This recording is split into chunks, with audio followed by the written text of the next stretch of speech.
Salut à tous, c'est Goran pour Fun Android et bonne fête de fin d'année. Pour célébrer ça, on va faire vite, on va faire simple, on va vous présenter nos 5 smartphones favoris pour débuter 2022 finalement et on fera aussi une accroche sur les smartphones qu'on attend le plus. Et pour ça, je serai bien sûr accompagné de toute l'équipe Fun Android. Pour commencer, je vais vous présenter le smartphone qui pour moi a le meilleur design de cette année. Ensuite, nous allons attaquer par ce qui est pour moi le meilleur smartphone gaming, suivi par le meilleur smartphone en vidéo. Et une fois celui-ci examiné, on verra ensemble le meilleur smartphone pliable et enfin pour finir, le meilleur téléphone en ce qui concerne la partie photo mais aussi la partie logicielle. Comme vous pouvez le voir, c'est tout un beau programme et on commence tout de suite avec le smartphone qui a le meilleur design de cette année.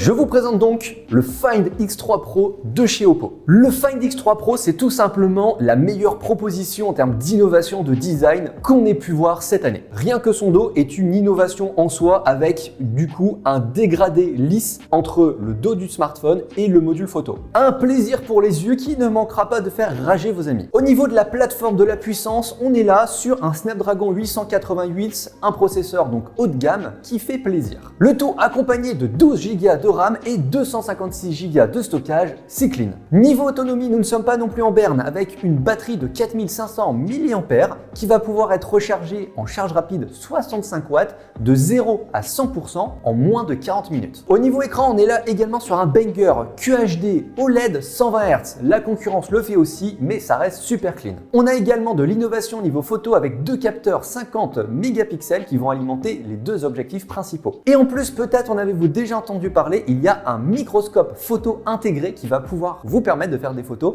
jusqu'à x30, x60. Le tout avec des images 10 bits. Et ça, c'est nice. Niveau prix, on a de la chance. La bête a vu son prix chuter ces derniers mois, passant de 1149 € à 949 €. Un point négatif à noter, on va dire que l'audio pourrait être perfectible. Sinon, vous l'avez vu, c'est quand même un très bon smartphone. Je passe maintenant la main à l'ami Sam qui va vous présenter le meilleur smartphone gaming, à savoir le ROG Phone 5.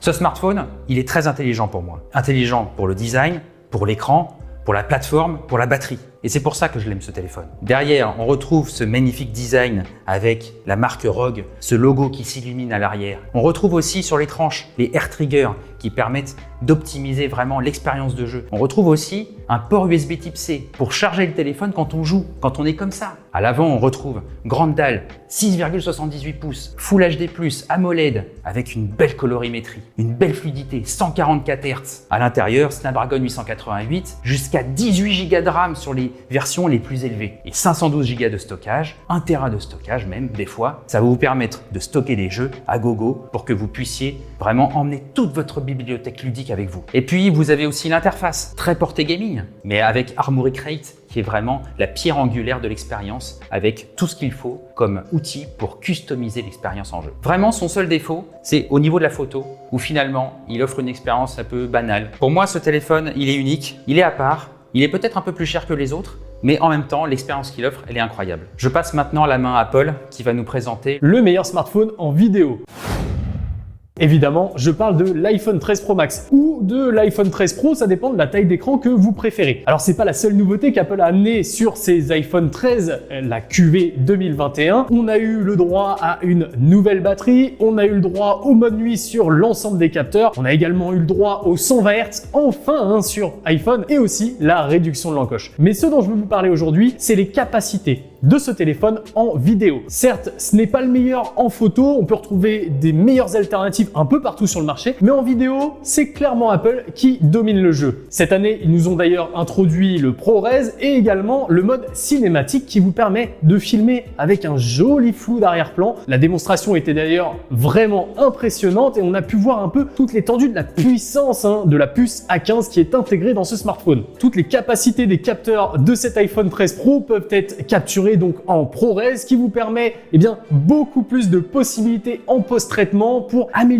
votre vidéo comme vous le souhaitez, gérer votre colorimétrie, gérer les effets que vous voulez rajouter et même du coup avec le Cinematic Mode, gérer la profondeur de champ que vous voulez donner à votre vidéo. Cet iPhone, il est super intéressant pour plein de choses. Alors évidemment iOS, mon système d'exploitation favori sur mobile, je ne pourrais pas passer outre, qui est encore plus performant maintenant avec cette puce A15. On peut également citer Sensor sensor shift, cette stabilisation du capteur qui est maintenant sur l'ensemble de la gamme alors qu'elle était limitée aux versions Pro Max l'an dernier. Bref, Apple a fait les choses bien pour vous permettre de faire les meilleures vidéos sur smartphone et je pense que personne n'est capable de rivaliser avec lui quand il s'agit de filmer. Mon micro-test est terminé et donc je passe la main à Bruno qui va nous présenter Le meilleur smartphone pliable, à savoir le Samsung Galaxy Z Flip 3.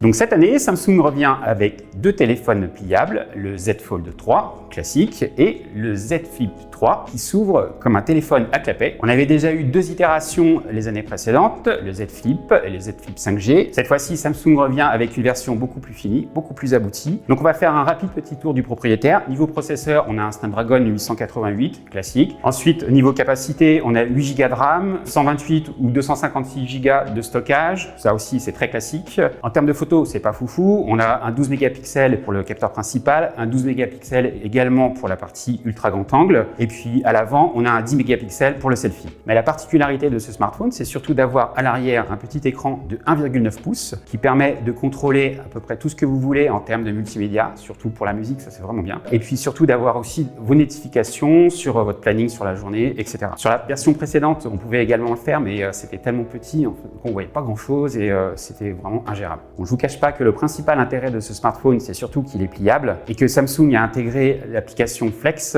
qui permet de gérer à la fois la partie haute et basse de l'écran, donc d'avoir des contrôles en bas et puis partie multimédia en haut. En termes d'encombrement, il est vraiment top. Hop, je le plie. On peut en mettre deux dans la poche à la rigueur, pourquoi pas. Le design, il n'y a rien à redire. C'est du top de chez top. Les finitions aussi. Franchement, c'est le téléphone pliable de rêve pour cette année. Maintenant que mon test est fini, je passe donc la main à Pierre qui va nous présenter Le meilleur téléphone dans la partie photo, mais aussi logiciel, c'est bien entendu le Pixel 6 Pro.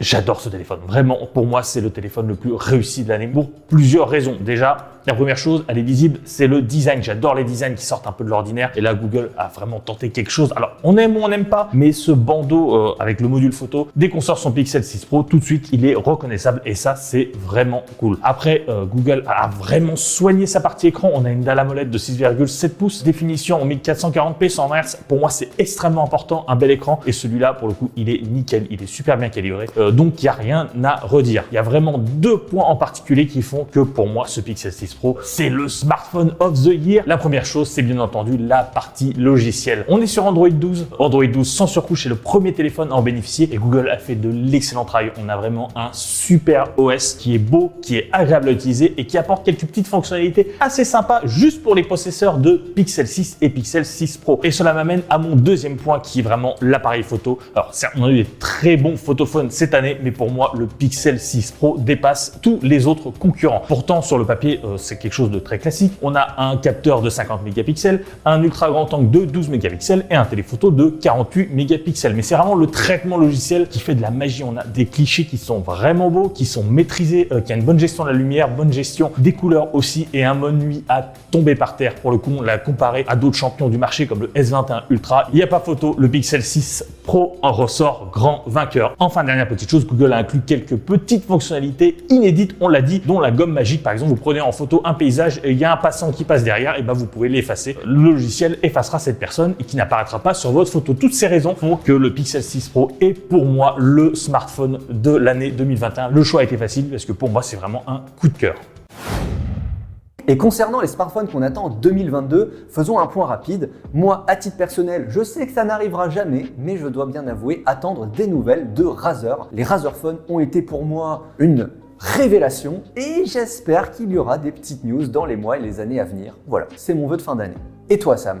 En 2022, c'est simple, c'est le prochain Find X4 Pro. Pourquoi? Parce qu'en fait, à l'intérieur, il y a un coprocesseur qui sera unique, qui est le Mari Silicon X que Oppo a présenté en décembre. Il va permettre d'optimiser vraiment les photos. Et moi, ce que j'aimerais savoir, c'est quel est l'effet de ce silicone sur les photos qu'on va avoir. L'intelligence artificielle que ça va apporter. Est-ce que ça va être aussi bien que sur du Pixel 6? Je ne sais pas. Mais en tout cas, je suis impatient de le savoir. À 2022, j'attends énormément de choses. Évidemment, les futurs iPhones, en étant grand passionné de la marque que je suis, mais également j'ai hâte de voir ce que Samsung va nous proposer avec les S22 et notamment le S22 Ultra, Note, on sait plus trop. Et peut-être aussi des nouveautés de la part de Google, peut-être une nouvelle version du Pixel 6, le Pixel 6a. Bref, je suis sûr que 2022 va nous réserver plein de surprises et j'ai très hâte de découvrir tout ça. Bon, mes attentes sur 2022, évidemment, elles sont nombreuses, mais il y a un point sur lequel j'aimerais beaucoup que les constructeurs travaillent, et je sais que c'est en cours, c'est surtout sur l'autonomie. Arriver à 3 à 4 jours d'autonomie, ça serait vraiment le top. Mes attentes pour 2022, alors elles ne concernent pas les smartphones, mais elles concernent les tablettes. Je suis très curieux de voir ce que Samsung va faire avec ses Galaxy Tab S8. 3 modèles apparemment. On se doute que OnePlus prépare aussi un petit truc, une petite tablette. C'est vraiment un format, moi, que j'aime beaucoup, la tablette, et que j'aimerais voir revenir sur le devant de la scène. Et j'espère que 2022 sera l'année de l'ardoise tactile. On a vu plein de smartphones, on a vu toutes nos espérances. On vous dit un gros merci de toute l'équipe Phone Android. Pour l'anecdote, oui, je suis assis pour éviter de montrer ma supériorité en termes de taille. Ça, c'est établi, c'est fait. Encore une fois, merci à tous et rendez-vous en 2022 pour tous les tests de tous les smartphones qui nous passeront sous la main. À bientôt. Ciao. Salut.